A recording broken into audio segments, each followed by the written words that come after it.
सुख इंद्र को भारी, इंद्र कहे चतुरानन को सुख, ब्रह्म कहे सुख विष्णु को भारी, तुलसीदास विचार कहे हरि भजन बिना सब जीव दुखारी। सब दुखी। कष्ट का समय सबके जीवन में आता है बंधुओं, बस उस समय पर धैर्य मत खोइएगा। ये 10 दिन में जो भजन किया, 10 वर्ष में जो भजन किया, वो 10 वर्ष कष्ट के जमावेंगे। तब उस भजन से बल लेकर के बस उससे जूझ लीजिए, निकल लीजिए, शांत रहिए, मौन रहिए। आज चंद्रहास जी एक दासी पुत्र हो गए। कैसा उनका जीवन। छोटे बच्चों के साथ में बाहर गली में खेलते हैं, नाली में गिर जाते हैं। सब कुछ राजकीय अब नष्ट हो चुका है और दासी पुत्र के नाम से ही जाने जाते हैं। लेकिन ठाकुर जी जब परीक्षा लेने पे आते हैं तो बंधुओं अति कर देते हैं कई बार। 5 वर्ष की आयु हुई चंद्रहास जी की और जो दाई मां उनको लेके भागी थी बचाने के लिए, अब उसके प्राण निकलने लगे। कोई नहीं है अब चंद्रहास जी का इस दुनिया में। माता पिता परिवार सब मारा जा चुका है, एक दाई मां है बस। और अनजान नगर सब दासी पुत्र समझते हैं इनको। चंद्रहास जी गए अपनी मां के पास, दाई मां के पास, तो देखा बिस्तर पर पड़ी, बुखार चढ़ रहा है। सिर दबाने लगे, मां आपको क्या हुआ? चंद्रहास का हाथ पकड़ लिया, बालक अब मैं जाने वाली हूं। आप जा रही हो? मैं किसके पास जाऊंगा फिर?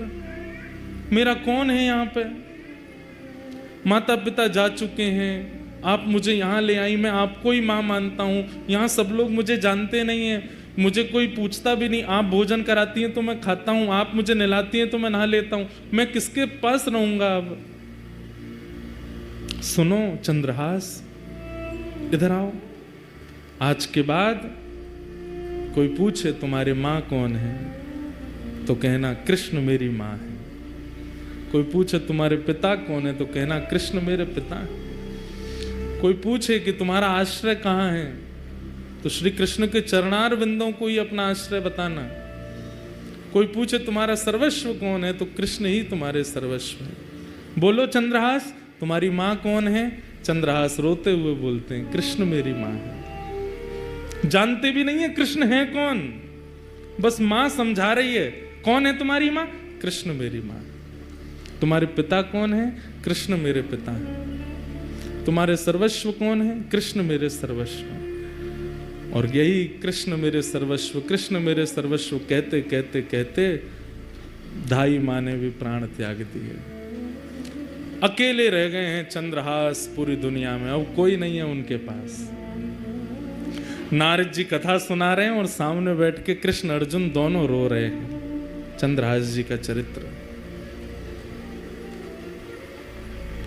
चली गई मां। किसी के घर में किराए पर या कैसे भी रहती थी, उन घर वालों ने अब चंद्रहास जी को घर से निकाल दिया।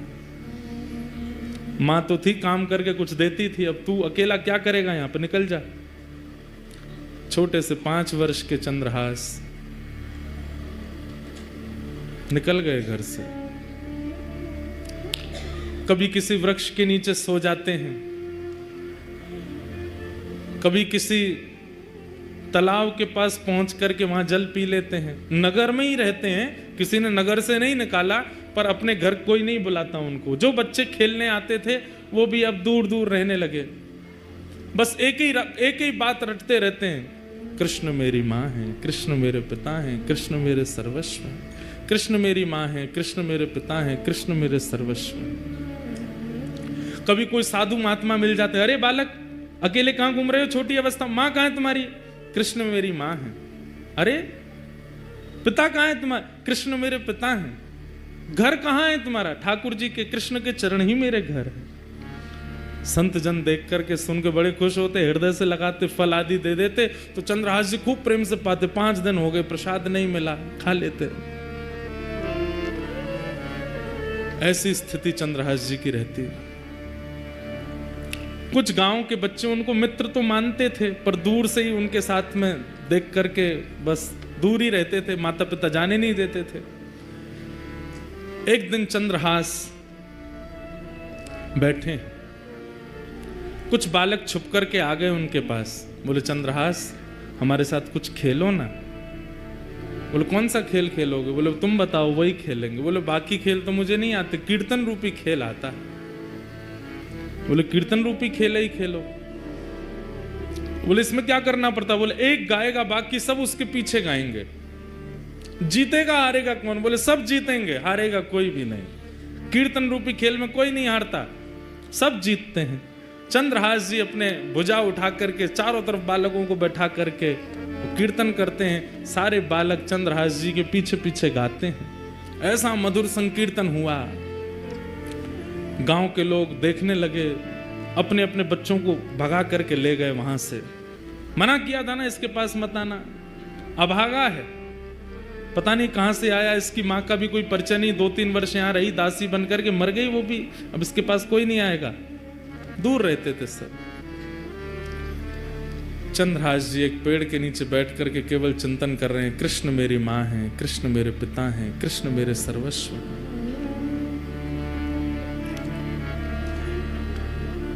कठिन परिस्थिति सबके जीवन में आती है बंधुओं, बस उस परिस्थिति में ठाकुर जी का त्याग मत करो। कौन से भक्त का चरित्र आप सुने हैं जिसके जीवन में कठिन परिस्थिति ना आई हो? श्रीमन चैतन्य महाप्रभु का चरित्र सुन लीजिए, वे तो साक्षात कृष्ण स्वरूप ही हैं। श्री राधा कृष्ण गौर तनु बनकर के ही चैतन्य महाप्रभु बनकर के आए, पर उनके या उनके अनुयायियों के जीवन में भी कष्ट तो था।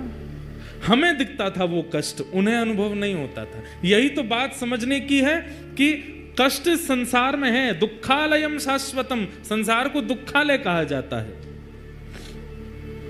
यहां दुख शाश्वत रूप से रहता है, उसको कोई नहीं मिटा सकता, पर उसका अनुभव होना बंद हो जाता है भक्त आश्रितों को, भगवत आश्रितों को। उसकी अनुभूति होनी, उससे मिलने वाली पीड़ा होनी बंद हो जाती है। मैं कथा में कहा करता हूं, भक्ति क्या है? एनेस्थीसिया का इंजेक्शन है, सुन्न कर देती है बॉडी को। फिर चाहे जितनी विपत्ति आवे, जितने कष्ट आवे, जितने संकट आवे, आते तो हैं कष्ट, अनुभव नहीं होते, पता नहीं चलते, सबको पार कर लेते हैं। दुखालयम शाश्वतम। सूरदास जी का जीवन चरित्र देख लीजिए। सूरदास जी को भविष्य बताने की विद्या थी, नेत्र नहीं थे उनके पास, लेकिन सूरदास जी जन्मांध नहीं है। कुछ पीड़ा हुई थी जिसके कारण उनके नेत्र की ज्योति चली गई, पर उनको एक दिव्य विद्या थी, सामने आकर के जो बैठ जाता था और जो पूछता था सूरदास जी उसको बता देते थे। पिताजी ने कहा, सूरदास इतनी अच्छी विद्या है तुम्हारे पास, तुम इससे धन क्यों नहीं लेते? बोले पिताजी भगवत प्रदत्त विद्या को मैं बेच नहीं सकता, ये मैंने कहीं से सीखी नहीं है, ठाकुर जी की कृपा से मुझे प्राप्त है, मैं इसका विक्रय नहीं करूंगा। तो बोले विक्रय नहीं करेगा? पूरे दिन घर में पड़ा रहता है, यहाँ पे भीड़ लगी रहती है, 1 रुपया तुम लेते नहीं हो, निकल जाओ घर से। निकल गए घर से। फिर भ्रमण करते हुए जब मथुरा पहुंचे, तब विश्राम घाट पर महाप्रभु वल्लभाचार्य जी का जब उन्होंने यश सुना, ध्यान से सुनो, भगवत प्रदत्त विद्या सबके जीवन में होती है। ठाकुर जी कोई ना कोई गुण देकर के सबको भेजते हैं। मेरे अंदर भी है, आपके अंदर भी, यहां बैठा कोई व्यक्ति ऐसा नहीं है जिसको भगवत प्रदत्त विद्या ना हो। एक गुण सबको देके भेजते हैं, पर उस गुण का सदुपयोग हम नहीं कर पाते। कई लोगों को पता चल जाता है कि हमारा कंठ बहुत अच्छा है, तो वो लोक रंजन में लग जाते हैं, सबको रिझाने में गा करके। कई लोगों को पता चलता है हमारा रूप बहुत सुंदर है, तो वो लोगों को लुभाने में लग जाते हैं। कई लोगों की पाक विद्या अच्छी, तो वो लोगों को खिलाने में लग जाते हैं। कई लोगों का नृत्य बहुत अच्छा, तो वो लोगों को रिझाने में लग जाते हैं।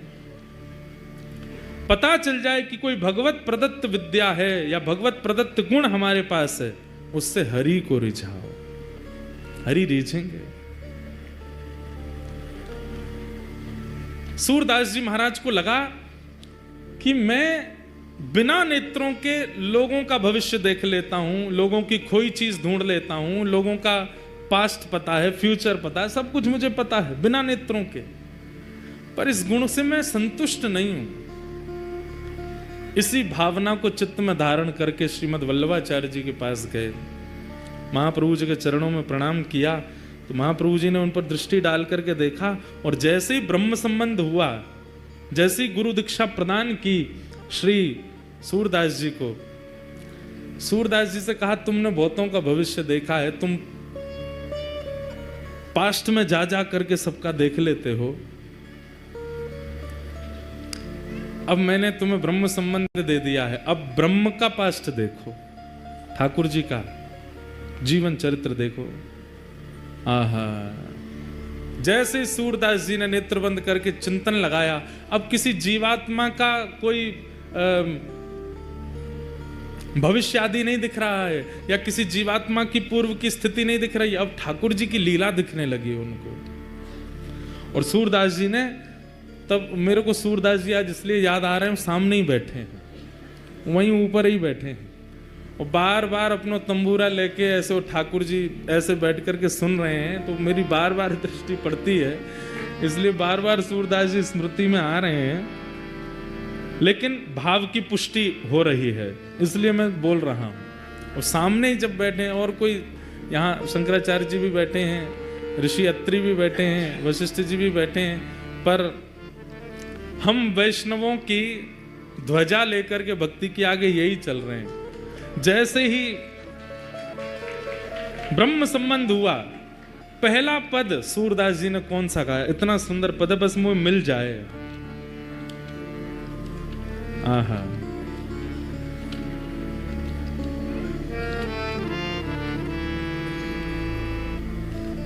और वो पद ऐसा है कि श्री राधा रानी पहली बार नंद भवन आई हैं, और सूरदास जी को दिख रहा है विश्राम घाट पे बैठ करके, और वल्लभाचार्य जी कह रहे हैं, कहां दिख रहा है, गाओ। सूरदास जी सबका भविष्य देखने वाले आज पहली बार यमुना जी के तट पर बैठ करके कह रहे हैं, हे गुरुवर, जो दिख रहा है वो गा रहा हूं। क्या कि यशोदा मैया राधा कुंवरी सवारती, प्यारी यशोदा मैया राधा कुंवरी सवारती। जय जय। ऐसा दिख रहा है कि नंद भवन में ठाकुर जी मैया ते लड़ रहे हैं। अच्छा, कहा कह रहे हैं, बोले यूं कह रहे हैं, मेरा ब्याह कराओ, मैं ब्याह करूंगा मैया, मैं चोरी चकारी और सबरो उदम छोड़ दूंगा, मेरा ब्याह करो। मैया बोली, लाला 3 बरस को 3.5 बरस को तू है, अभी तो ब्याह करेगो। इतने में ही बाहर नंद भवन की, अब पूरी कथा तो मैं नहीं सुनाऊंगा, बहुत बड़ी है, कल अगर अवसर मिलेगा तो सुनाऊंगा। एक दिन पहले ही ठाकुर जी मिले किशोरी जी से पहली बार, और किशोरी जी को अपने नंद भवन को सबरो मार्ग बता दियो, वहां मेरो घर है, वहां मैं रहूं, और मेरो नाम है कुंवर कन्हई। तो मैया तो लड़ रहे हैं, मेरो ब्याह करा दे। इतने में ही किशोरी जी ढूंढते ढूंढते नंद भवन पहुंच गई। मैया बोली, इतनो सो है तू, अभी नेक्स्ट सो, अभी तो ब्याह करेगो, बहू कैसी चाहिए। इतने में ही बाहर से आवाज आई, कुंवर कन्हई। किशोरी जी पधारी हैं, ठाकुर जी के कान खड़े, मैया सुन देख कौन बोल रहा है, कुंवर कन्हई। मैया बोली, जी कौन, जी तो कोई लाली बोल रही। मैया लाली ना, बहू है, चर्चा है रही, अपने आप ही आ गई है। श्रीमद् वल्लभाचार्य जी सन्मुख बैठे हैं, और सूरदास जी, एक आचार्य की कृपा हो गई, और अपने भगवत प्राप्त गुण से ठाकुर जी की द्वापर की लीला देखने लगे, और देख करके गाने लगे। क्या लीला हुई, वो ठाकुर जी दौड़ करके गए, द्वार खोलो। यशोदा जी किशोरी जी को भीतर लेकर के पधारी, अरे लाली, कौन की लाली है तू। अब किशोरी जी संकोच में खड़ी हैं, ठाकुर जी को देख रही हैं। ठाकुर जी कह रहे हैं, बताओ कौन की लाली हो। किशोरी जी कुछ नहीं बोली। तो ठाकुर जी, मैया जे ब्रजभान गोप की लाली है। अच्छा, बरसाने वाले ब्रजभान गोप। किशोरी जी कुछ नहीं बोले। अच्छा, तेरो गांव कौन सा है। मैया बरसाने गांव में रहे, रावल गांव की है। अच्छा, तेरी मैया को नाम तो मुझे कछु ऐसो याद है, वो याद नहीं आ रहा है। ठाकुर जी बोलो कीर्ति मैया, तो ते पूछ रही हूं मैं, तू काय को बता रहा है? या ते पूछ रही हूं या बता दे।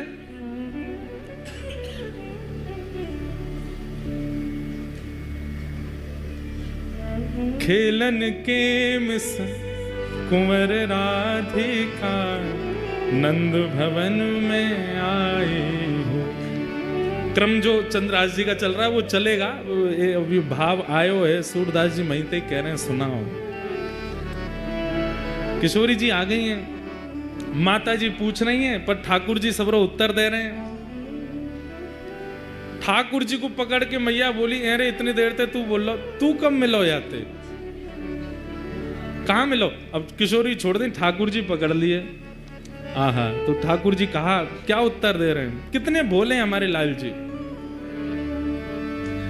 जमुना तीर कलही में भूलो, जमुना तीर कलही में भूलो, बाह पकड़ ले आई हो, बाह पकड़ ले आई हो। ठाकुर जी कह रहे हैं मैया कल जमुना जी पे घूमते घूमते मैं नंद भवन को रास्ता भूल गए हो। बोला अच्छा, तब जे मुँह को मिल गई और मैं रोन लगो, मुँह तो मैया के पास जानो है, नंद बाबा के पास जानो, तो जे मेरो हाथ पकड़ के नंद भवन छोड़ के गई मुँह को। या हमारे हम दोनों को परिचय है गयो। आहा, आवत इहाँ तो ही सकुचत, आवत इहाँ तो ही मैं दे सो ही बुलाई हो, मैं दे सो ही बुलाई हो। मैया तो ये देख के डर गई है, या हमारे इनके बहाने मैं बोल रहा हूं मैया। मैया एक बात कहनी, बोले कहा कान में ही कहूंगा। मैया ने अपना कान नीचे किया, ठाकुर जी बोले यही तो ब्याह कराए दो मैया, यही तो मेरा ब्याह कराए दो, यही बढ़िया है। तब यशोदा मैया किशोरी जी को अपने गोद में बैठा में अंदर से ठाकुर जी को श्रृंगार लेके आई हैं। जो श्रृंगार ठाकुर जी को धारण कराया जाए वो समस्त श्रृंगार पेटी लेकर के आई हैं। और ठाकुर जी तो कह रही हैं ए लाला चल काजर लेके आ, माथे चुनरी लेके आ। ठाकुर जी दौड़ दौड़ के नंद भवन से सब सामग्री लेके आ रहे हैं, सब ला के सामने धर दे, मैया या को श्रृंगार कर दे।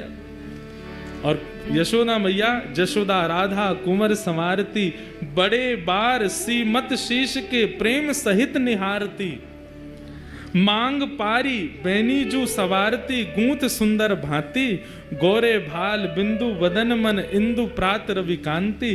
पूरी ठाकुर जी को जैसे श्रृंगार करें वैसे श्रृंगार कर रही हैं यशोदा मैया। और ठाकुर जी श्रृंगार ढूंढ रहे हैं बढ़िया वारो।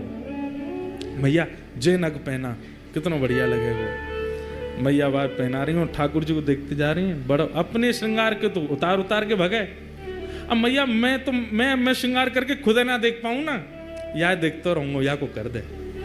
खूब सुंदर श्रृंगार कर दियो, पाजे पहना दी, मांग में सिंदूर भर दियो, पामन में अलको लगाई दियो, गोद भराई कर दी लाली की।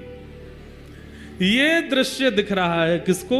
सूरदास जी। सूरदास जी ने जब ये दृश्य देखा, सूर श्याम राधा तनु चितवत, सूर श्याम राधा तनु चितवत, यशुमति तन मन भाई हो, यशुमति तन मन भाई हो।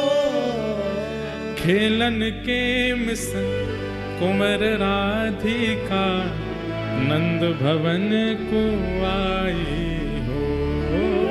खेलन के मिस कुंवर राधिका, नंद भवन। ऐसी सुंदर ये लीला दिखने लगी सूरदास जी को।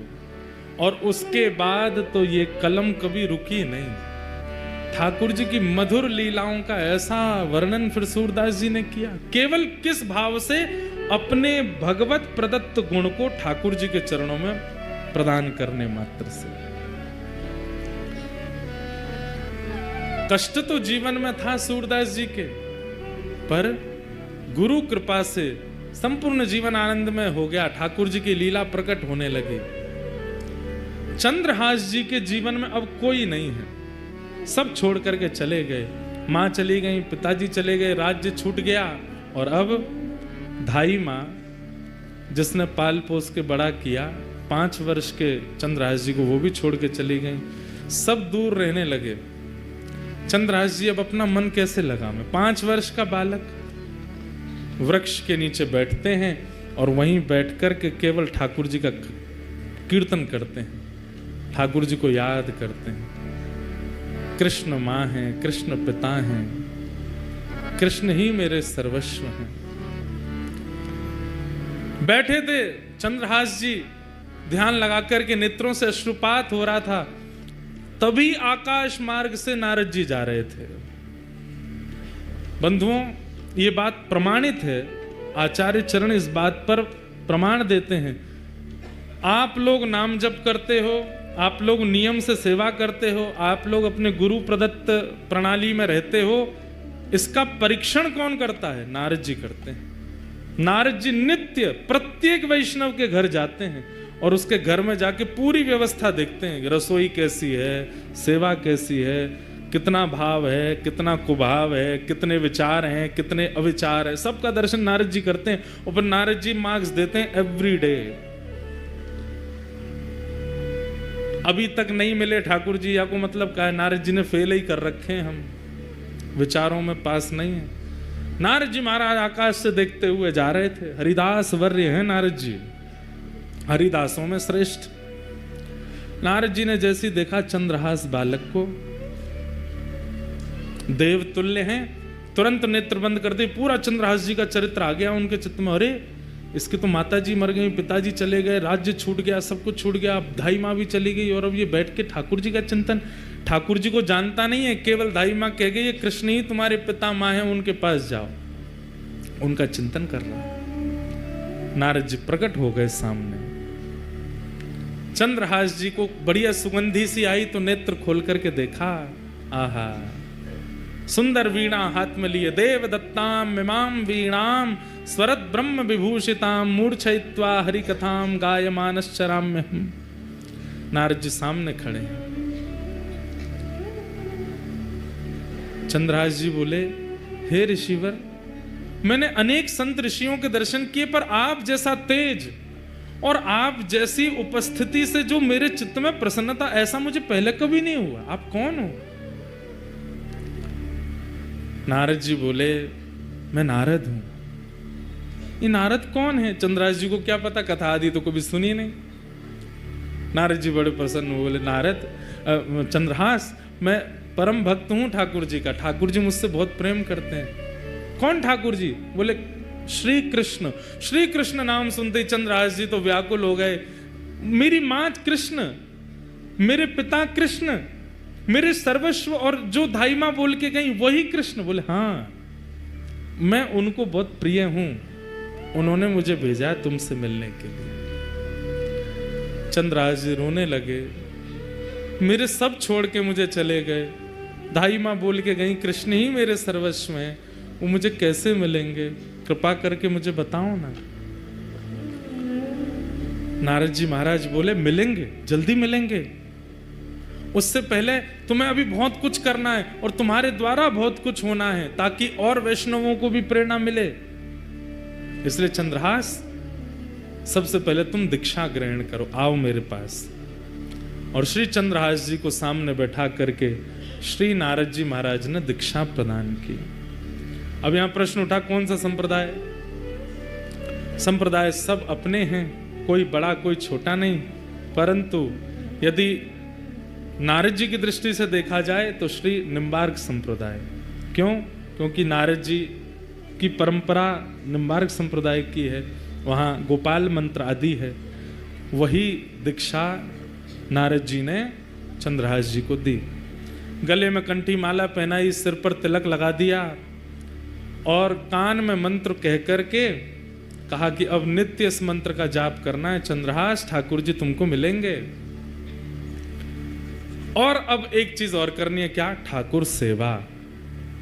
सेवा से मन की मनीलता जाती है। मैं कैसे सेवा करूंगा? मेरे पास तो ना घर है, ना मकान है, ना आसन है, ना सिंहासन है, कुछ भी नहीं है। मैं तो खुद पेड़ के नीचे रहता हूँ, कोई आश्रय मुझे मिलता नहीं। कीर्तन गाता हूँ तो कई बार लोग कीर्तन करने के लिए घर पर बुला लेते हैं तो भोजन प्रसाद पवा देते हैं। मैं ठाकुर जी की सेवा कैसे करूंगा? बोले तुम चिंता मत करो, तुम्हारे पास ठाकुर जी हैं। बोले मेरे पास? बोले हाँ। कहाँ हैं?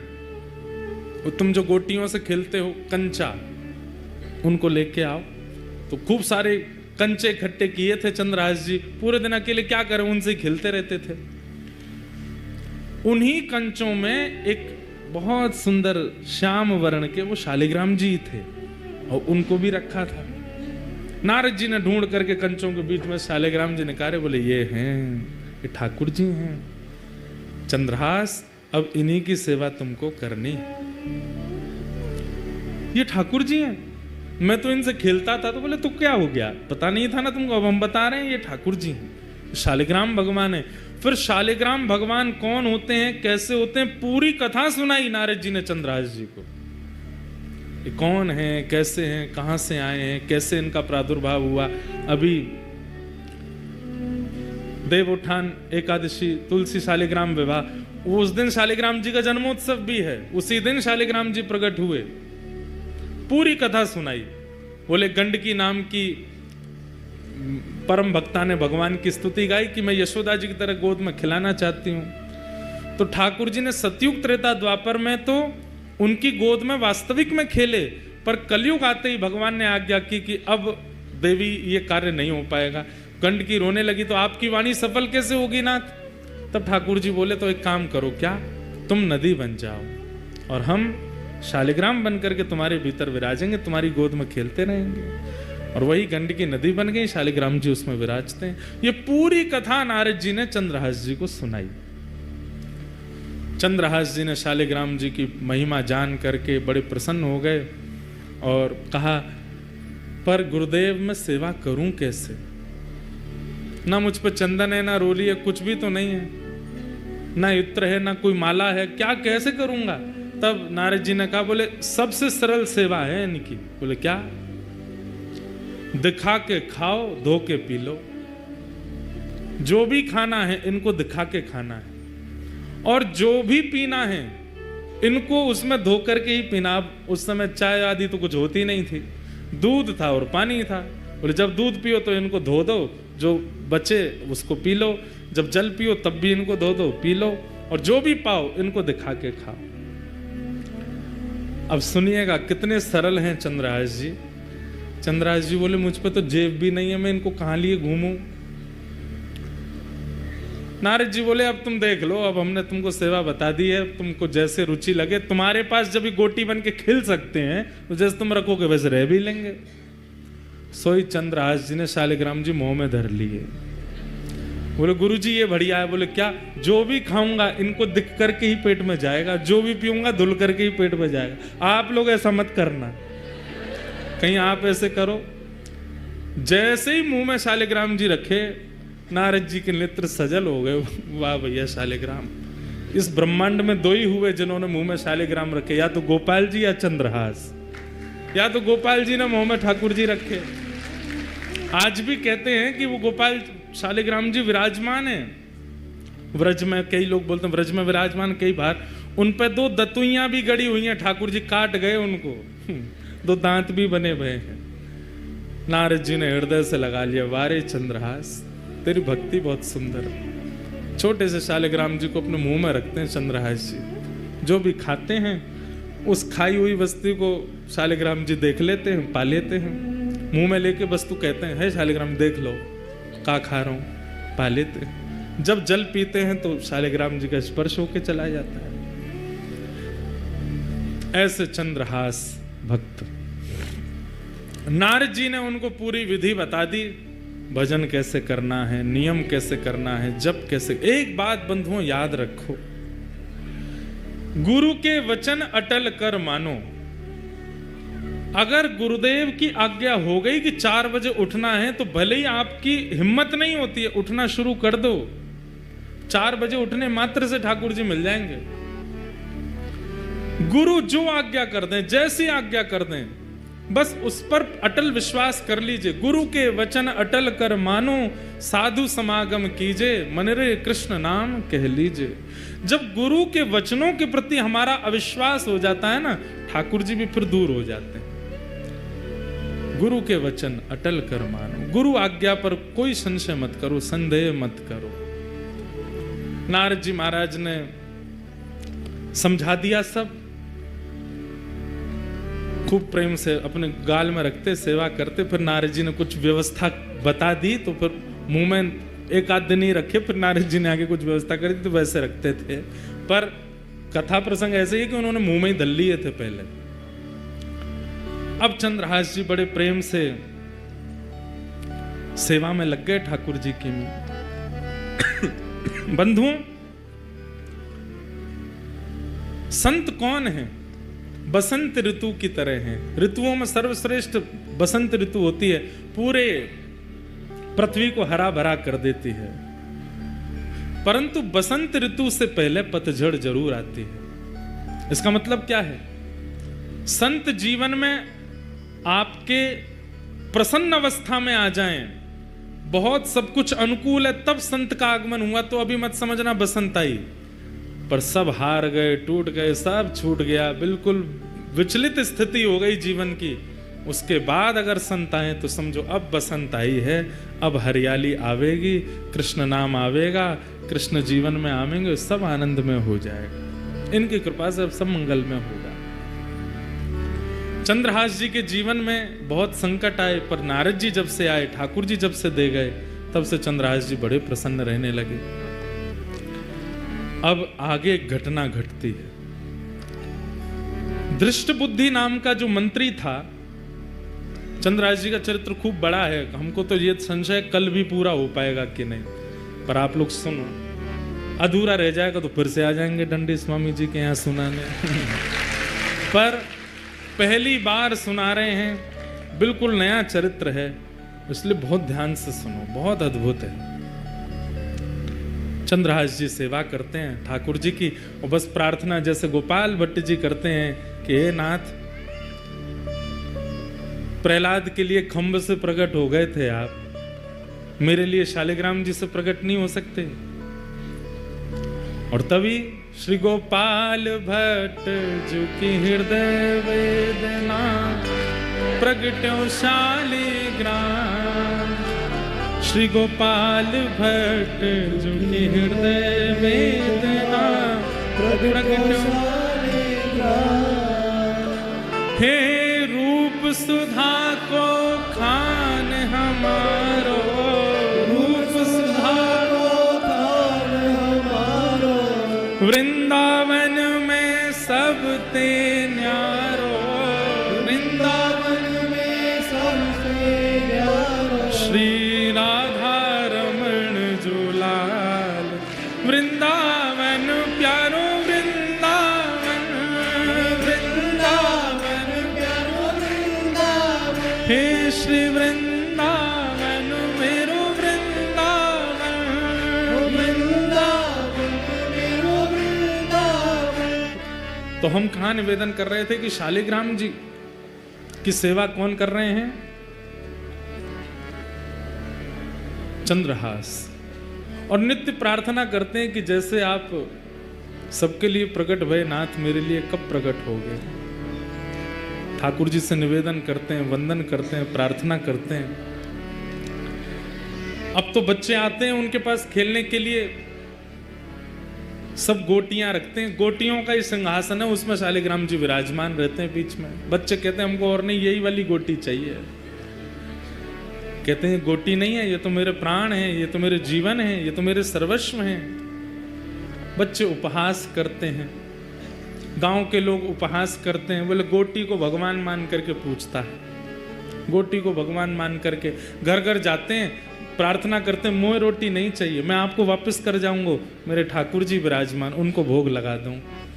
जाते हैं, भोग लेते हैं, अपने ठाकुर जी को अर्पित करते हैं, अर्पित करने के बाद फिर वापस उसी घर में जाते हैं, भोग लग गया ठाकुर जी का, अब आप पालो। तो दया करके घर के लोग कहते हैं नहीं कोई बात नहीं, चंद्रहास तुम ही पालो।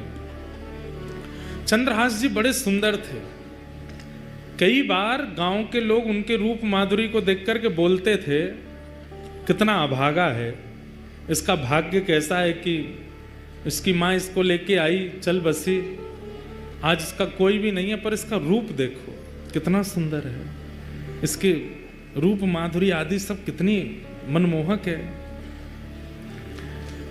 धीरे धीरे चंद्रहास थोड़े बड़े होने लगे, ऐसी स्थिति में ही रहते थे।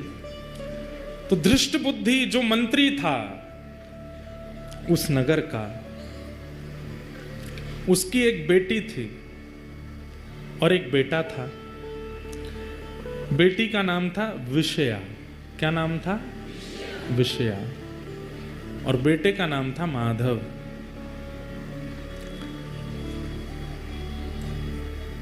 एक बार गालव ऋषि, जिनकी वजह से ग्वालियर नाम पड़ा स्थान का, उन गालव ऋषि का आगमन उस नगर में हुआ, कुंतलपुर में। सब लोग सावधानी से सुनो, इधर देखो। गालव ऋषि का आगमन हुआ तो मंत्री जी ने उनका खूब स्वागत सत्कार आदि किया, और सत्कार करने के बाद कहा, भगवान पुत्र की मुझे चिंता नहीं है, पुत्र तो मेरा माधव बन जाएगा कुछ ना कुछ, पर मेरी बेटी बहुत सुंदर है, बहुत गुणवान है, इतने अच्छे अच्छे गुण किसी पुत्री को प्राप्त नहीं होते जैसे मेरी पुत्री में।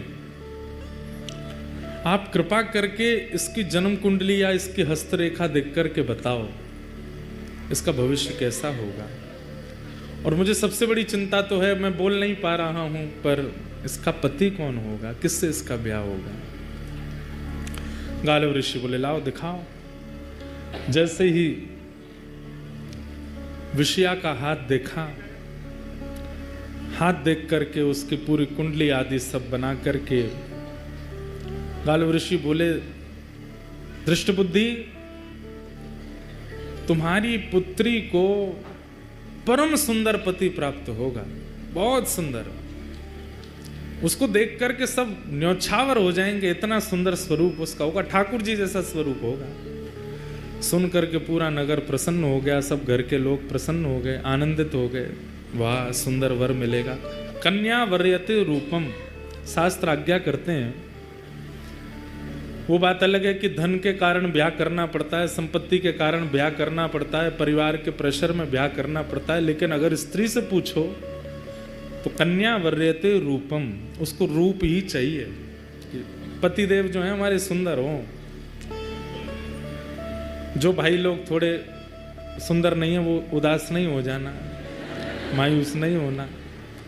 रूप की सुंदरता नहीं, हृदय बुद्धि की सुंदरता, वो सुंदर होना चाहिए। वैसे सबको खुद सुंदर ही लगते हैं सब अपने आप को शीशा में जब देखते हैं तो कैसा भी व्यक्ति क्यों ना हो, वो भी उस समय बड़ी अदब में अपने बाल काटता है, उसको भी लगता है कि मैं सुंदर ही हूँ। तो सबको तो अपने आप का सुंदर ही अनुभव होता है, पर रूप की सुंदरता का क्या करना है। वो रूप नहीं है। जिस रूप से ठाकुर जी की अवलोकन ना होते हो, दृष्टि ना देखती हो, वो कान नहीं है जो ठाकुर जी की कथा ना सुनते हो, वो हाथ नहीं जो सेवा ना करते हो। सबसे बड़ी बात है कि माताओं को सोचना चाहिए पति कैसा हो, भगवत भक्त हो। पतियों को भी ये सोचना चाहिए हमारी होने वाली धर्म पत्नी भक्त हो, और कोई गुण नहीं होगा चलेगा, सबकी कटौती चल जाएगी, पर भक्ति हो। हम सिद्धपीठ जाते हैं तो वो भी सिद्धपीठ जावे, हम सत्संग करते हैं तो वो भी सत्संग करे। ऐसी बुद्धि वाली कन्या भाग्य से मिलती है, ऐसे बुद्धि वाले पति भी भाग्य से मिलते हैं। सौभाग्यशाली हैं जो दोनों दंपति यहाँ बैठ के कथा सुन रहे हैं, सौभाग्यशाली, क्योंकि दोनों कथा में बैठे। तो दृष्ट बुद्धि गालव ऋषि से कह रहे हैं मेरी पुत्री की कुंडली देख के बताओ कैसा वर मिलेगा। तो बोले बहुत सुंदर होगा, रूप बहुत सुंदर होगा उसका। अच्छा, गुण इतना सरल, इतना सहज, इतना योग्य, इतना विशेष, इतना अद्भुत कि कोई भी उसके पास बैठेगा, उससे वार्ता अगर कर लेगा तो उसमें एक वशीकरण जैसा होगा, उसी का हो जाएगा, उसके भाव में मोहित हो जाएगा, ऐसा पति होगा। कार्य आदि क्या करेगा? बोले कार्य, बोले एक दिन वो बालक कुंतलपुर का राजा बनेगा। ये सुनकर के तो दृष्ट बुद्धि नाचने लगा, वाह वाह वाह, मैं मंत्री हूं, मेरी कन्या राजा को ब्याहेगी। ब्याह के बाद राजा बनेगा, ब्याह से पहले नहीं। बोले कभी बन तो जाएगा ना राजा? बोले हाँ राजा बनेगा, राजा से ही ब्याह होगा। बोले अच्छा, और बताइए और बताइए। गुण गुण बताते गए। बोले गालव ऋषि बोले सब गुण ही गुण हो ऐसा नहीं होता, कुछ अवगुण भी होते हैं। बोले अवगुण बताओ। बोले अवगुण ये, तुमसे उसका मेल नहीं खाएगा, तुम्हारी बेटी से बढ़िया चलेगी उसकी, पर तुम्हारी और तुम्हारे जमाई की बिल्कुल नहीं बनेगी। ये सुन करके अब वो दृष्ट बुद्धि सोचने लगा, ये कैसे हो सकता है? मैं मंत्री हूं इस राज्य का, यहां का भावी राजा, उससे मेरी नहीं बनेगी। बोले हाँ तुम्हारी नहीं बनेगी, और जब तुम्हारी बेटी का ब्याह होगा तो तुम सबसे बड़ी बीच में रुकावट बनोगे। जब गुणों को सुनता है और अब जब अवगुणों को सुनना है तो मेल ही नहीं हो रहा है। बोले जो गुण आपने बताए उसमें मैं रुकावट कैसे बन सकता हूं? सुंदर है, गुणवान है, वशीकरण उसके अंदर होगा, और आप बोल रहे हैं उसमें भक्ति भी होगी। बोले भक्ति की चरम स्थिति, सामान्य नहीं, चरम भक्त होगा भगवान का। बोले ठीक है भक्ति चरम होगी, लेकिन राजा भी तो बनेगा वो कालांतर में, सब होगा, तो फिर मैं बीच में कैसे आ सकता हूं? बोले ये तो समय बताएगा, तुम बीच में कैसे आओगे, तुम्हारी उससे नहीं बनेगी, और तुम हर प्रयास करोगे उसको रोकने का, अपनी पुत्री का होने से। बेटी तो वहीं बैठी बैठी पिता को देखने लगी, पिताजी आप ऐसा मेरे साथ नहीं करोगे ना? बोले बेटी मैं क्यों करूंगा, अब ये बता रहे हैं वो तो सुनना पड़ेगा। ठीक है, सब बातें बताई। सब बातें बताने के बाद गालव ऋषि ने प्रसाद आदि पाया। बोले चिंता मत करो, बहुत अच्छा भविष्य होगा तुम्हारी बेटिया का, तुम बिल्कुल निश्चिंत रहना। ठीक है, थोड़ी चिंता में तो आ गया दृष्ट बुद्धि। जैसे ही गालव ऋषि जाने लगे तो सब लोग जाते हैं बाहर तक छोड़ने के लिए। उसी समय बाहर नगर के बालक, जिनके परिवार इतने बड़े नहीं है, छोटे छोटे घरों के बालक, वो सब खेल रहे थे चंद्रहास जी के साथ में। गालव ऋषि जैसे ही बाहर निकले तो उनकी तो दृष्टि ऐसी थी, वो जिसका मुख देख लें उसका भविष्य पता चल जाता था। चंद्रहास जी जैसे ही बाहर आए, बाहर आते ही उनकी दृष्टि ऐसे घुमाई नगर के ऊपर, वहां वो बालक खेल रहे थे, बीच में चंद्रहास जी का तो आकर्षण था ही रूप में। चंद्रहास जी को जैसे देखा, ओहो कुंतलपुर का भविष्य तो मेरे सामने खड़ा है। दृष्ट बुद्धि आया, कौन भविष्य मतलब? हे भगवान आप क्या कह रहे हैं? बोले वो बालक कौन है? वो बालकों के साथ जो खेल रहा है, जिसका स्वरूप बुद्धि इतनी सुंदर नहीं है, इतनी सुंदर है पर वस्त्रादि इतने शोभायमान नहीं, वो कौन है? दृष्ट बुद्धि बोला पता नहीं कौन है। अब ये 3 वर्ष के थे जब दृष्ट बुद्धि ने घर से निकाल दिया इनकी मां के मरने के बाद। बोले महाराज मुझे क्या पता, यहाँ तो बहुत बालक है, होगा किसी का बालक ऐसे ही डोल रहा है, वैसे तो पता चलता है कोई दासी का आदि का पुत्र होगा। इतने में ही दृष्ट बुद्धि का पुत्र आया माधव। बोले हाँ पिताजी भूल गए ये कौन है? बोले कौन है? बोले एक दासी नहीं आई थी हमारे यहाँ छोटे बालक को लेकर के, जिसने कहा था जो सेवा करोगे करूंगी, उसने प्राण त्याग दिए थे ये जब छोटा था। हाँ हाँ हाँ हाँ एक आई थी, केरल देश से आई थी। बोले हाँ वो जो बालक जिसको छोड़ के वो मरी, वही बालक है। गालव ऋषि बोले ये वो बालक है? बोले हाँ महाराज वो इसकी माँ हमारे यहाँ दासी थी, उसी का पुत्र, माँ मर गई, अब रहता है इधर उधर ही घूमता रहता है। गालव ऋषि बोले इसको पास बुलाओ। पास बुलाया, सामने आकर के खड़े हो गए चंद्रहास जी, हाथ सिर पर रख दिया। स्पर्श नहीं करते थे गालव ऋषि किसी का, चंद्रहास जी के सिर पर हाथ रखा, बोले कुंतलपुर का भावी राजा है, इस नगर का राजा होगा।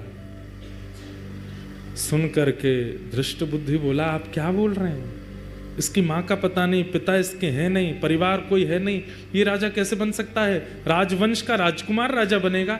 बोले मैंने जो बोल दिया वो होगा, और सुनो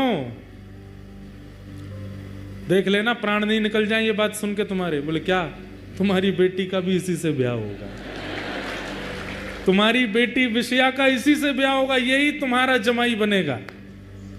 सुन करके धृष्ट बुद्धि मूर्छित हो गया। गालव ऋषि की बात धृष्ट बुद्धि के दिमाग में नहीं बैठी, उठ करके खड़ा हो गया धृष्ट बुद्धि। और अब स्थिति हो गई, अभी अभी बता के गए हैं कि तुम विपरीत हो जाओगे, तुम सबसे बड़े अनर्थ का कारण बनोगे, तुम हर प्रकार से रोक टोक करोगे, आदि आदि सब बता के गए हैं। और ये भी बता गए कि यही तुम्हारे जमाई हैं आने वाले। अब उठ करके खड़ा हुआ, जैसे ही देखा चंद्रहास को फटे से कपड़े पहन रखे थे, धूल मिट्टी लगी पड़ी है, सोने का ठिकाना नहीं, बाल कब से धोए नहीं, जटा बन गए हैं। और अपनी पुत्री को देखे विषया को, ये नहीं हो सकता, असंभव है, ये मैं होने नहीं दूंगा, भीतर चलो। बच्चों को भीतर ले गए, किवाड़ बंद कर दी, गालव ऋषि अपना कहका करके सब चले गए वहां से। अंदर आते ही विपरीत प्रवचन करने लगा। बोले ऋषि जनों की कोई बुद्धि तो होती नहीं है, सठिया गए हैं, ऐसे कुछ भी बोलते हैं, और ऐसा कोई भाव नहीं है। और बेटिया तू चिंता मत करना, एक श्रेष्ठ राजकुल का बालक आएगा, उससे तेरा ब्याह करूंगा मैं। विषया बोली पिताजी, महाराज जी बोल के गए थे कि आप होने नहीं दोगे ब्याह, आप वही कर रहे हो। अरे उससे ब्याह कराऊंगा मैं तेरा, देखे उसके वस्त्र देखे, उसके कुल का कोई पता नहीं, आदि आदि सब बोलने लगे। बोले संतों की बात ज्यादा नहीं सुनते, और ये सब आपने ही सिखाया था पिताजी, घर में ऋषियां में तो उनके चरण धोना, उनको प्रणाम करना, माला पहनाना, सब करना। आज से सब बंद, कोई संत नहीं आएंगे, कोई ऋषि नहीं आएंगे, किसी की बात माननी नहीं, किसी को हाथ नहीं दिखाना, किसी को कुंडली नहीं दिखानी, और इसका तो मैं देखता हूं क्या करना है। और उसी समय से दृष्ट बुद्धि लग गए किसके पीछे, चंद्रहास जी के पीछे। एक प्रकार से चंद्रहास जी की जो कथा है वह भक्त चरित्र भी है और एक विशुद्ध प्रेम कथा भी है, अद्भुत कथा है। नारद जी सुना रहे हैं, अर्जुन और ठाकुर जी बैठ करके श्रवण कर रहे हैं। बंधुओं, जो अपनों पुरुषार्थ माने, जो अपनों माने। सूरदास जी महाराज आज खूब मुंह पे कृपा कर रहे हैं, सूरदास जी ही कह रहे हैं, होनी टारी नाहि टरे, होनी टारी नाहि होनी टारी नाहि टरे, होनी टारी। सूरदास जी कह रहे हैं, बोले जो होना है वो होके रहेगा, वो टल नहीं सकता। चाहे कोई कितना भी प्रयास करे, चाहे कोई कितना भी यत्न कर ले, जो ठाकुर जी ने मन में विचार कर लिया है वो होके ही रहेगा। अब यहां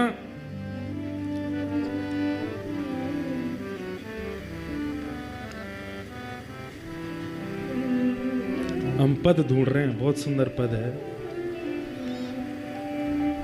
होनी टारी नाहि टरे, होनी टारी होनी टारी नाहि टरे, होनी जो अपनों पुरुषार्थ माने, जो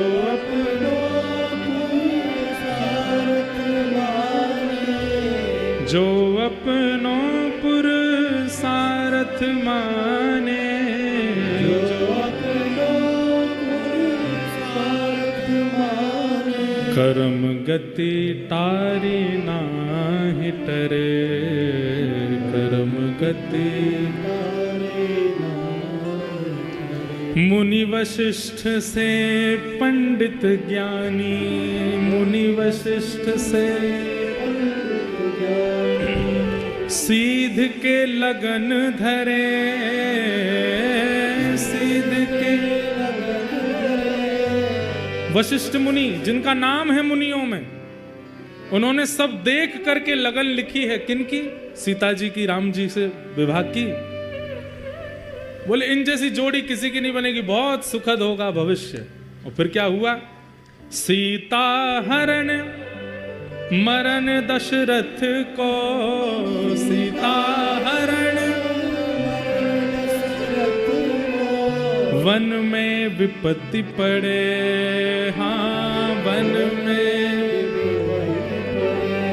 होनी तारी नाहि टरे,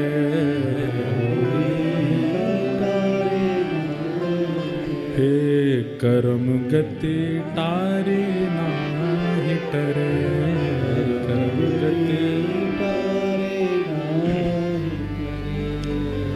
कहाँ वह फंद कहाँ वह पारधी, कहाँ वह फंद कहाँ वह मिरग चरे, कहाँ वह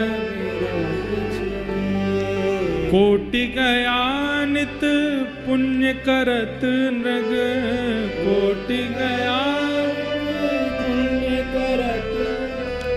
गिरगिट जोन परे, गिरगिट जोन कर्म गति तारे नाहि टरे, कर्म गति। अब कई जगह भाव है कि सूरदास जी का भी पद है, कबीरदास जी का भी भाव है। कहत कबीर सुनो भई साधो,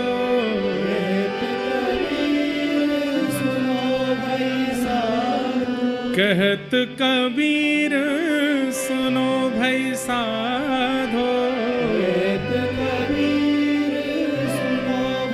क्या होनी हो के रहे, होनी हो कर्म गति तारे नाहि टरे,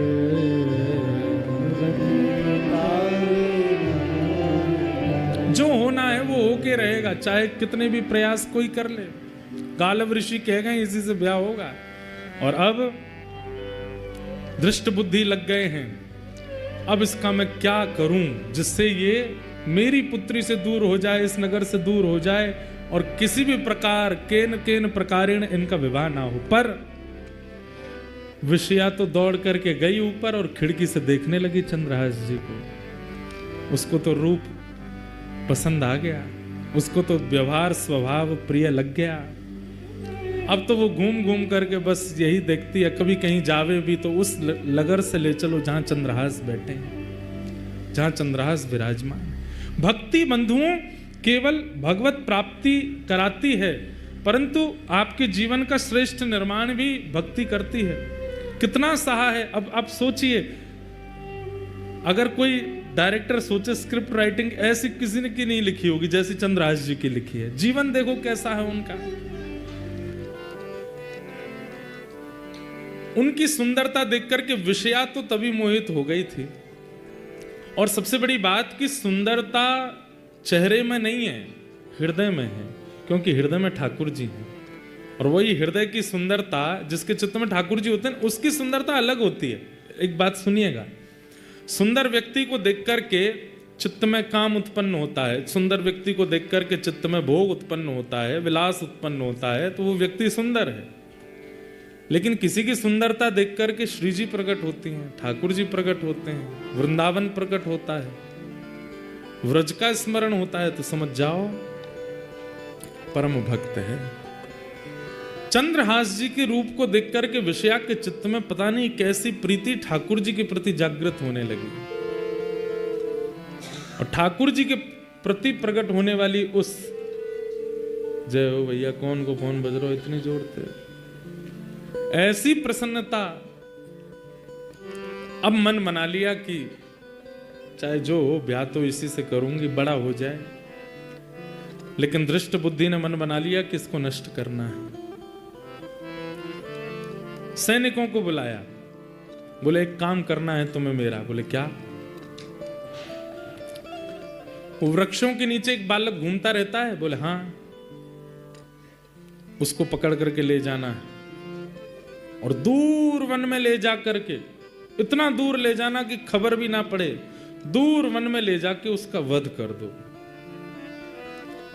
और प्रमाण देने के लिए मुझे उसका कोई एक अंग अपने साथ लेकर के आना, जिससे यह प्रमाणित हो जाए कि तुमने उसे मार दिया।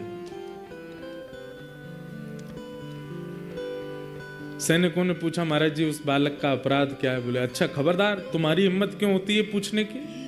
मैं मंत्री हूं, मुझे पता है उसका अपराध क्या है। तुम्हारा यह काम नहीं है कि तुम ये पूछो मुझसे कि उसका अपराध क्या है। उसका जो भी अपराध है मुझे पता है। तुम केवल जितना मैं कहता हूं उतना करो। उस बालक को लेकर के जाओ, कोई देखने ना पाए। बदकों ने कहा, महाराज जी हम कहीं गए, हमारे रूप आदि को देख के हमने उसको उठाया, वो चिल्लाया, गांव के लोग आ गए तो बोले रूप बदल के जाओ। बोले क्या रूप बना के जाएं? बोले गले में माला पहन जाओ, धोती पहन जाओ, ऊपर स्वाफा बांध लो, गले में एक झोला टांग लो, संतों का वेश बना लो और सीताराम सीताराम चिल्लाते हुए जाना। सुना है उसको सत्संग कीर्तन बहुत प्रिय है और संतों के पास वो सहज खुद ही चला जाता है। संत बन के जाओगे तो आ जाएगा। सैनिकों ने संतों का रूप धारण कर लिया और संत रूप धारण करके वो सब सैनिक जन गए चंद्रहास जी के पास। चंद्रहास जी बैठ करके भगवत स्मरण कर रहे थे। प्राण श्री कृष्ण, जीवन श्री कृष्ण, मां श्री कृष्ण, पिता श्री कृष्ण, जीवन उद्धारक श्री कृष्ण, सर्वस्व श्री कृष्ण। जैसे ही वे रूप बदल करके चंद्रहास जी के पास पहुंचे,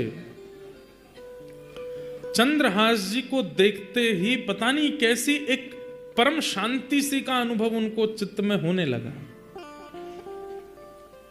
परम शांति का अनुभव देख करके मानो ऐसा मन होने लगा हम और देख लें, इसके पास बैठ लें, इसके रूप को निहारते रहें, इसकी आंखें, इसके नाक, इसका मुख, इसके कान, पता नहीं परी अच्छी सी शांति से प्रकट कर रहे हैं। पर सारे सैनिक एक दूसरे के प्रति सोच रहे हैं कि कहीं ऐसा नहीं मुझ में लोभ आ रहा हो, ये सब लोग मेरी स्थिति को देख के कुछ और सोचें। पर वास्तव में सबके चित्त में एक साथ लोभ आ रहा था उसको देखने का। एक सैनिक दूसरे से बोला, सुनो मैं तो इस पर मोहित हो रहा हूं, इसको मारने में मैं तुम्हारा साथ नहीं दूंगा, मैं यहीं रुक जाऊंगा, तुम इसको आगे ले जाना। तो दूसरा बोला, मेरी भी यही हालत हो रही है। तीसरे को बोलते हैं ये ले जाएगा। तीसरे को बोले सुनो तुमसे पहले तो मैं ही लट्टू हुआ जा रहा हूं इस पर। कहने का अभिप्राय जिसके चित्त में ठाकुर जी होते हैं ना, उसको देख करके दुर्जन के भी चित्त में कहीं ना कहीं सहज सरलता आती। ये सब प्रमाण है बंधुओं हमारे भजन का। हमारे अंदर अगर भजन है, ठाकुर जी हैं, तो हमारी उपस्थिति अगर 4 लोगों के चित्त को परिवर्तित नहीं कर रही है, तो इसका मतलब है कि भजन नहीं है, आडंबर है। एक को भी अगर परिवर्तित करती है, एक के चित्त में भी कुछ परिवर्तन लाती है, आपका रूप, आपका स्वरूप, आपकी बोली, समझो ठाकुर जी स्तब्ध हो गए। अच्छा एक बात और, हमने हमारे नाना जी से एक बात पूछी। मैंने कहा नाना जी एक बात बताओ, हमारे पूज्य नाना जी पंडित श्री कृष्णलाल शास्त्री जी बड़े अच्छे भागवत के विद्वान और ब्रज साहित्य के विद्वान। उनसे हमने एक बार पूछा, मैंने कि नाना जी जैसे प्रहलाद जी की भक्ति देख करके सारे सैनिक भक्ति करने लगे, भजन करने लगे, हिरण्यकश्यप ने देखा उसके अंदर क्यों कुछ नहीं हुआ? सबके चित्त में हो रहा था तो हिरण्यकश्यप में वही प्रश्न यहां भी उठता है। जब सबके चित्त में चंद्रहास जी को देख करके प्रेम, प्रसन्नता, भक्ति उत्पन्न हो रही है, तो फिर दृष्ट बुद्धि के चित्त में क्यों नहीं? हमारे नाना जी एक सहज सरल सा उत्तर देते थे, लाला अगर बटन ऑन करोगे तो एक बटन से कई बार वो दीपावली पे लंबी लंबी लाइट्स जलती हैं ना, सारी लाइटें जल जाती हैं, पर वही जलती हैं जिनमें जो फ्यूज नहीं होती, जिनमें करंट पहुंचता है। लेकिन उन्हीं लाइटों में कई बल्ब ऐसे होते हैं वो फ्यूज होते हैं, करंट आने के बाद भी वो नहीं जलते, इसका मतलब वो फ्यूज हैं। कहने का अभिप्राय, ऐसे ऐसे रसिक संत, ऐसे ऐसे महापुरुष लुधियाना आते हैं, दंडी स्वामी जी महाराज की सिद्ध पीठ में बैठते हैं, इतने लोग ये सब जल गए, जितने भी लोग यहाँ खड़े हैं सब के अंदर जो है करंट जैसी गया, सब प्रज्वलित हो गए, पर इतने के बाद भी जो प्रज्वलित नहीं हुआ समझो फ्यूज है, भीतर से खराब है, इतने के बाद भी प्रज्वलित नहीं हुआ। तो हमारे नाना जी कहते हिरण्यकश्यपु फ्यूज है। तो और वही बात यहां आज याद आई कि यहां पे दृष्ट बुद्धि भी फ्यूज है। अच्छा, आदमी फ्यूज कब होता है? आदमी फ्यूज कब होता है? वैष्णव अपराध से। अगर वो किसी वैष्णव के प्रति दूषित बुद्धि रखता है, जैसे कोई रसिक संत हैं, उनके आप प्रणाम करते हो, दर्शन करते हो, उनको वंदन करते हो, उनकी कथा सुनते हो, पर कभी आपके मन में आ गया यार ये उतने ऊंचे हैं नहीं जितना हम सोचते हैं, ये तो ऐसे ही हैं, ये भी हमारी तरह लोभी हैं, ये भी हमारी तरह कामी हैं, ये भी हमारी तरह ही हैं, ये भाव आते ही आपके द्वारा वैष्णव अपराध हुआ, वो फ्यूज हो जाता है। फिर चाहे कितना करंट देते रहो प्रज्वलित नहीं होगे। उसी के बाद फिर भक्ति सूक्ष्म होनी प्रारंभ हो जाती है, उसी के बाद भाव खत्म होने शुरू हो जाते हैं, नेत्रों के आंसू सूख जाते हैं, फिर कुछ नहीं होता, फ्यूज हो जाते हैं। तो दृष्ट बुद्धि फ्यूज है। लेकिन ये सारे जो सैनिक हैं देख करके चंद्रहास जी को देखते रह गए। लेकिन थोड़ी देर बाद इन सैनिकों ने बात की, बोले कि अगर हमने इसको मारने का मन नहीं हो रहा, इसका कोई अपराध नहीं है, पर अगर हमने इसको नहीं मारा तो हम मारे जाएंगे, छोटे छोटे बच्चे, हमारे घर परिवार सब, हमारा वो दृष्ट बुद्धि मंत्री बहुत दुष्ट है, सब खत्म कर देगा इसको नहीं मारा तो। और ऐसा भी नहीं कि हम जाके कह देंगे मार दिया, वो तो प्रमाण मांगेगा, प्रमाण दिखाओ, उसका कोई अंग दिखाओ, क्या काट के लाए हो। सावधानी से सुनना। दृष्ट बुद्धि की आज्ञा की ज्यादा प्रेशर था इनके ऊपर, सैनिकों के ऊपर। तो सैनिकों ने जैसे ही आंख खुली चंद्रहास जी की, देखा ओहो संत जन बैठे हैं, संतों के भेष में थे, तुरंत चरणों में प्रणाम किया। अब तो महाराज वो और बिक गए, बोले कितना प्यारा है, एक तो रूप इतना सुंदर, स्वभाव कितना अच्छा है इसका, चरणों में प्रणाम कर रहा है। तुरंत जल लेकर के आए नदी का, तो चरण धोने लगे, बोले मुझे चरणामृत चाहिए। मेरे गुरुदेव जो मुझे नियम बता के गए, नारद जी महाराज ने चंद्रहास जी को यहाँ पर अद्भुत ज्ञान प्रदान किया, उसका विषय तो मैंने छेड़ा ही नहीं है। उसमें नारद पांचरात्र संपूर्ण सिखा करके गए हैं, जो भगवान ने नारद जी को बताया कि एक वैष्णव का नियम कैसा होना चाहिए, एक वैष्णव की रहनी कैसी होनी चाहिए, एक वैष्णव का स्वभाव कैसा होना चाहिए, वो सब भगवान ने नारद जी को सिखाया। नारद जी ने आज चंद्रहास जी को सिखाया है, और वही नारद जी ने प्रहलाद जी को सिखाया, वो ध्रुव जी को सिखाया। तो उसमें एक नियम है, संत दिखते ही परिचय अपरिचय बाद की बात, दिख रहा है स्वरूप से संत हैं, सबसे पहले प्रणाम करो, और हो सके तो चरणामृत ले लो। चंद्रहास जी दौड़ करके गए, जल लेके आए, चरणामृत लेने लगे। अब वो सब सैनिकों के मन में आवे, कैसे मारेंगे इसको। बोले भैया इसकी ऊपर देखो ही मत, आंखों पे हाथ धर लो, अपने बच्चों का विचार करो, अपनी जान प्यारी है तो इसको मारना पड़ेगा। ए बालक चंद्रहास, तुम बहुत अच्छा कीर्तन करते हो, कृपा है ठाकुर जी, हमारे आश्रम पर करोगे? आपका आश्रम कहाँ है? दूर है, यहां से जंगल पार करके जाना पड़ता है, चलोगे? चल दूंगा नाथ, संतों की आज्ञा तो नकारनी नहीं है, गुरुदेव की ऐसी आज्ञा है, आप कह दे मैं चल दूंगा, चलो।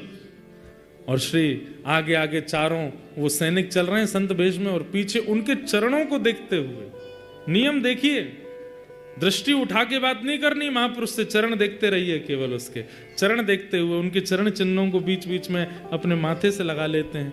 ठाकुर जी रीझते जा रहे हैं चंद्रहास पर। ले गए घनघोर जंगल में कोसों दूर उस नगर से। अचानक से वे चारों रुके और जैसे ही पलटे अपना भेष हटाया, सैनिकों के भेष में आ गए, अपने खड़क तलवार आदि लेकर के हाथ में खड़े हो गए। पर वो सैनिकों जैसे लगे ही नहीं रहे। क्यों? आंखों में दया है, हाथ कांप रहे हैं। चंद्रहास बोले, आप सब लोग ये महात्मा जी, आपका रूप कैसे बदल गया? हे संत चरण, आपने अपने कपड़े उतार के क्यों फेंक दिए? माला जी क्यों उतार दी? और ये खड़क आदि क्यों ले लिए? चंद्रहास, हमसे ज्यादा बात मत कर, नहीं तो हम तेरे पे मोहित होते चले जाएंगे। तुझे मारने के लिए आए हैं हम, और तुझे मारेंगे। चंद्रहास बालक बोला, पर क्यों? मेरा अपराध क्या? मैंने क्या गलती की? मैंने राजकोष का कुछ चुरा लिया? मैंने किसी के साथ कुछ अपराध किया? मेरे द्वारा किसी को कुछ बुरा लगा? मैंने क्या गलत किया? आप मुझे क्यों मारना चाहते हैं? और मुझे जीने की कोई बहुत इच्छा नहीं, पर अभी तो मेरा जीवन प्रारंभ हुआ। माता पिता बचपन में चले गए, धाई माँ भी छोड़ के चली गई, नगर बदल गए, सब कुछ मैं आपको कहाँ तक बताऊं। जैसे तैसे गुरु कृपा से मुझे गुरुदेव मिले, अब उस नियम पथ पे चल रहा हूं, ताकि एक दिन श्याम सुंदर मुझको मिलेंगे, मेरे कृष्ण मुझको मिलेंगे, उनसे पहले आप मेरा वध कर दोगे। कम से कम ये बता दीजिए मेरा अपराध क्या। बताने की अनुमति नहीं है, बस तुमको मारना है, और हमसे ज्यादा बात मत करो, तुम जल्द। चंद्रहास बालक बोला, पर क्यों? मेरा अपराध क्या? मैंने क्या गलती की? मैंने राजकोष का कुछ चुरा लिया? मैंने किसी के साथ कुछ अपराध किया? मेरे द्वारा किसी को कुछ बुरा लगा? मैंने क्या गलत किया? आप मुझे क्यों मारना चाहते हैं? और मुझे जीने की कोई बहुत इच्छा नहीं, पर अभी तो मेरा जीवन प्रारंभ हुआ। माता पिता बचपन में चले गए, धाई माँ भी छोड़ के चली गई, नगर बदल गए, सब कुछ मैं आपको कहाँ तक बताऊं। जैसे तैसे गुरु कृपा से मुझे गुरुदेव मिले, अब उस नियम पथ पे चल रहा हूं, ताकि एक दिन श्याम सुंदर मुझको मिलेंगे, मेरे कृष्ण मुझको मिलेंगे, उनसे पहले आप मेरा वध कर दोगे। कम से कम ये बता दीजिए मेरा अपराध क्या। बताने की अनुमति नहीं है, बस तुमको मारना है, और हमसे ज्यादा बात मत करो, तुम जल्दी आओ, सिर अपना नीचे करो, मुख मत दिखाओ, हमें काटने दो तुम्हारा सर।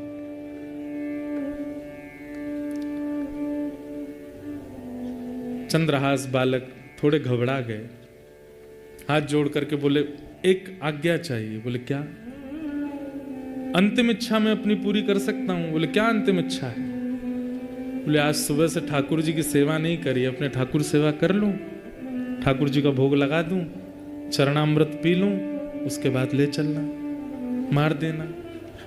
मैं कहाँ गली चौबारों में रहने वाला, मैं किससे जाके कहूं कि मुझे बचाओ? कोई है भी तो नहीं मेरा। अब मेरे पास कोई रास्ता नहीं, मरना तो मुझे है ही है, पर मैं अपना नियम तो कर लूं। ठाकुर सेवा? अब तू वापस जाएगा ठाकुर जी लेने? नहीं, ठाकुर जी मेरे कोई सिंहासन मंदिर में थोड़ी हैं। तो कहाँ है ठाकुर जी? तुरंत मुंह से ठाकुर जी निकाले, गाल में रखते थे चंद्रहास। देख करके सैनिकों के नेत्र सजल हो गए, हम कैसे मारे इसको? कितना भावुक है, कितना भक्त, मुख में ठाकुर जी लेके घूमता है। मेरे पास कुर्ता भी नहीं है, मेरे पास जेब भी नहीं है, मेरे पास सिंहासन नहीं, इसलिए मुंह में रख के घूमता हूं। गुरुदेव ने आज्ञा दे दी, इसलिए, अपने मन से नहीं।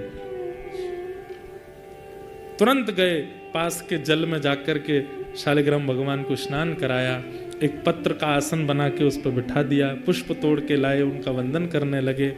एक मट्टी में ही थोड़ा जल मिला के चंदन रज जैसा बना करके ठाकुर जी का तिलक स्वरूप लगाया, ठाकुर जी की प्रसादी तिलक स्वरूप अपने लगाई, फल तोड़ करके लाए, ठाकुर जी को अमनिया करके पवा दिया। सैनिक जन देख रहे हैं और बस एक दूसरे का हाथ पकड़ के कह रहे हैं, भैया मुझसे ये अपराध नहीं होगा, मैं अपने घर वालों के लिए मरने को तैयार हूं, इसको नहीं मारूंगा।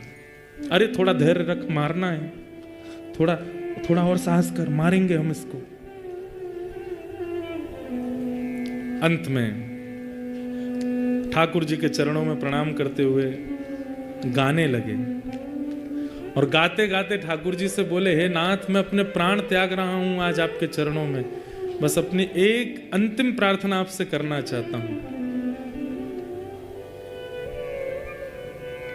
एहो विधि नाथों पे अचरा पसार मांगू, जन्म जन्म दीजो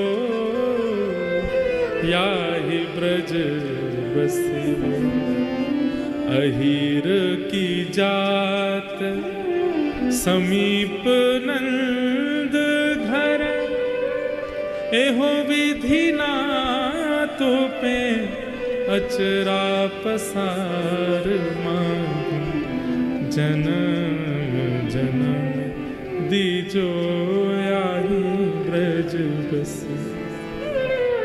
चंद्रहास जी अपनी झोली फैला करके ठाकुर जी से बोले, हे नाथ, पता नहीं इस जन्म पे तो मेरे से क्या ही अपराध हुआ कि बचपन से सब ऐसा हुआ कि मुझे समझ नहीं आता कि मैंने क्या अपराध किया। सब बिगड़ता गया, लेकिन मुझे वो बिगड़ा हुआ नहीं लगा। अच्छा, मुझे गुरुदेव नारद मिले, मुझे आप मिले, आपकी सेवा मिली, बस नाथ एक ही प्रार्थना, अगले जन्म में भी आप मिल जाना, उसके अगले जन्म में भी मिल जाना, उसके अगले जन्म, और जब जब मैं जन्म लूं आप मुझे मिलते रहना, बस मेरी यही अंतिम प्रार्थना है नाथ।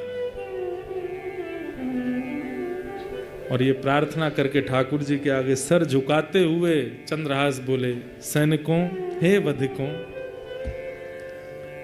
अब आप मेरा सर काट सकते हैं, तुरंत काट दीजिए, मैं देखूंगा नहीं, मैं ठाकुर जी के चरणों में सर झुका के बैठा हूं, आप मेरा सर काट दीजिए। सैनिकों ने तुरंत अपने खड़ग उठाए, हाथ पांव ऐसे कांप रहे हैं उनके। आज वही खड़ग जिससे अनेकों के सर धड़ से अलग किए, आज वो इतना भारी लग रहा है कि उसको चार मिलकर के नहीं उठा पा रहे। हाथ से खड़ग छूट गया, चरणों में गिर गए, बोले कि चंद्रहास, हम नहीं कर पाएंगे, पर तुम बताओ, तुम तो एक भक्त हो, हम मंत्री से कैसे बचे? वो हमें मार देगा अगर हम कोई प्रमाण लेकर के नहीं गए तो। नहीं महाराज, आप मारिए मुझे, आप अपना कार्य कीजिए, आपकी क्या गलती, आप तो मंत्री की आज्ञा मान रहे हैं। तभी एक, अब देखो ये भी ठाकुर जी की कृपा है, ठाकुर जी जो करते हैं सोच समझ के करते हैं। तभी एक सैनिक की दृष्टि पड़ी कि चंद्रहास जी के पैर में 5 नहीं 6 उंगली है। कई लोगों के एक एक्स्ट्रा अंगूठा होता है, कई लोगों के पैर में एक एक्स्ट्रा उंगली होती है, कई लोगों को, उनको कहते तो ऐसा ही है कि वो शुभ होते हैं, जिनके 6 उंगली हैं। दृष्टि पड़ी तुरंत, अरे रुको रुको रुको रुको, चंद्रहास अपने पैर दिखाओ। पैर दिखाया तो 5, एक अंगूठा, 4 उंगली और कन्नी उंगली में 1 उंगली और थी। मिल गया, बस थोड़ा कष्ट होगा तुमको, बिल्कुल चुपचाप आंख बंद कर लो अपनी। चंद्रहास जी ने आंख बंद की, करोगे क्या? बोले करो आंख बंद। आंख बंद की, वो उंगली पकड़ के उसको काट दिया, और काट करके बोले बस अब तुम भाग जाओ यहां से, दिखना नहीं, हमें प्रमाण मिल गया, हम इसको जाके दिखा देंगे कि मार दिया। उंगली लेकर के आए, छोटा बालक था, मुख लाना हमने उचित नहीं समझा, उंगली ले आए हैं, मर गया चंद्रहास। और चरणों में प्रणाम करके चंद्रहास जी को खूब रक्त निकला। उन सैनिकों ने प्रणाम किया, बोले चंद्रहास तुम भाग जाओ यहां से, अब वैसे ही तुम कोसों दूर हो और दूर चले जाओ, और जीवन में कभी अवसर मिलेगा तो फिर देखेंगे तुमको, हम सौभाग्य मानेंगे तुम दोबारा मिले तो। उंगली छोटी सी काट करके ले गए सैनिक जन, इतने नाचते हुए आ रहे थे क्यों? मारना भी नहीं पड़ा, काम भी हो गया। यहां पर दृष्ट बुद्धि मंत्री सैनिकों को देखता है, बड़े खुश लगते हो ऐसा लगता है काम हो गया। जी हुजूर, काम कर दिया हमने, प्रमाण दिखाओ। उंगली दिखाई, देख करके हंसने लगा दृष्ट बुद्धि। संत बोलता था उससे ब्याह होगा मेरी बेटी का, संत बोलता था वो राजा बनेगा यहाँ का। ये सब संत वंत कुछ नहीं होते, इनकी बातें ऐसी रहती हैं। और अब देखो अपनी पुत्री का ऐसे कुल में ब्याह करूंगा, और देखना फिर क्या होता है। अब हो गया पत्ता साफ। और ये गालव ऋषि, इनको तो कभी बुलाना ही नहीं अपने यहाँ, कुछ भी बोल जाते हैं। मंत्री से बड़े थोड़ी होते हैं संत ऋषियों की वाणी। यहाँ पर चंद्रहास जी थोड़े लंगड़ा रहे हैं, पैर में चोट है।